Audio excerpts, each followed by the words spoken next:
Yeah, the problem is, Darrell, he is 2.4 seconds behind Denny Hamlin, who has a mirror full of Jimmy Johnson. He'll only be a few car lengths behind the next caution. Right. Yeah, Hamlin pulled away from Johnson when he got by him, but it's like, boom, right there through the middle of the corner. That's where the 48 seems to be a little better. Denny pulls him just a little bit, as you saw right there on the exit of the corner. Well, one thing, I mean, Jeff showed us that brake package they got on the 11 car. I was skeptical about that, but that really was the difference on that restart. Dive bombing that thing down in the corner and having plenty of brake to whoa it up. And that's after more than 400 laps of dive bombing it into the corner. There's a 48 car looking to the inside. He's showing him the nose.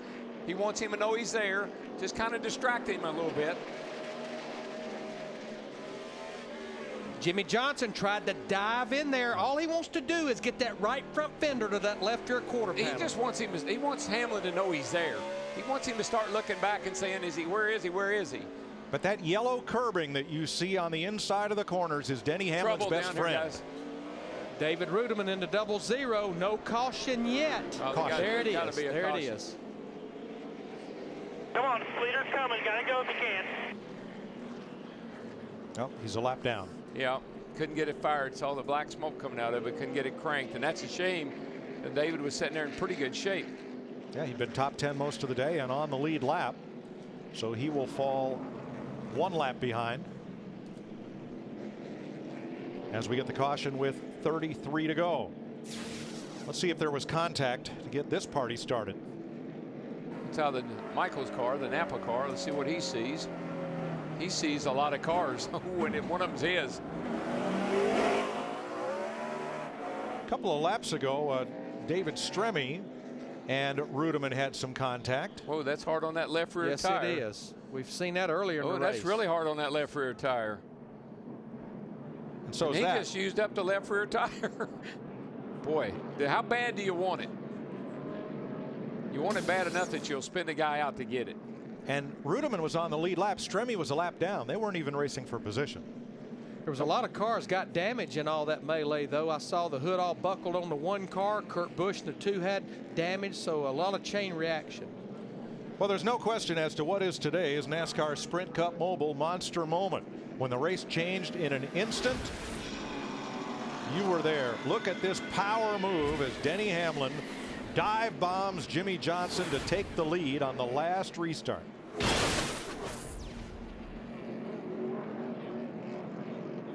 Boy, he just jumped all over that early. Now, he had a nice assist from Kyle Busch, who normally would be racing Johnson into the corner to get back on the to get one of his laps back.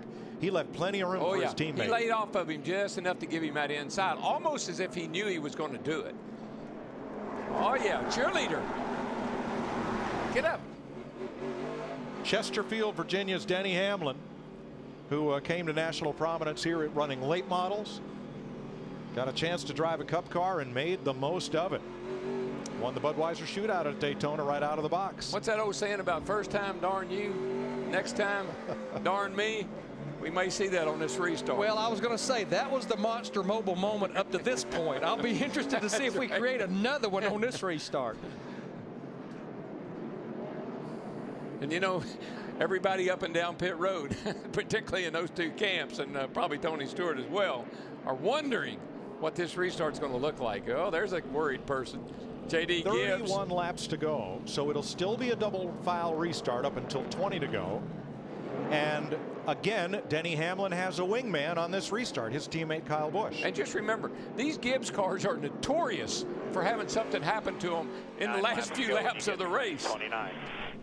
Mike, you bring up a great point. I would say his teammate Kyle Busch in the 18, he will play this restart differently from the last one. Can you say rocking and blocking? Just enough to let the 11 get to the bottom. All right, we're ready for our clear it and clear to drive restart. Lift, clear it and clear. Indoors and out. It'll be 29 laps to go. Remember that other X factor in there, Paul Menard, trying to stay in the top 35 in owner points. And Carl Edwards 2 laps down, trying to get one of those back. Joey Logano in the 20s had a good run all day, though he's several laps down. But here come the lead lap cars. And Johnson's going to clear Kyle Busch easily. He does not dive into turn 1 on Hamlin. Well, though. he wanted to, but he didn't. He wasn't quite there. You know, and an attaboy to Kyle Busch. Yep. He did not block Jimmy Johnson's path. Well, y'all were making a pretty big assumption that he wanted the 11 to win.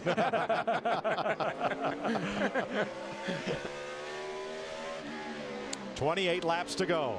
But now remember, right after the last restart, Denny Hamlin pulled away from Johnson for a few laps, and then Johnson reeled him back. Trouble down here. Bobby Labonte and Martin Truex. Labonte spun, and Truex could not avoid him and piled in. Off 4, come on. Boy, Labonte did a good job of hanging on to the tail end of the lead lap most all day. Got hit in the left front there. And then got hit after spinning in turn 1.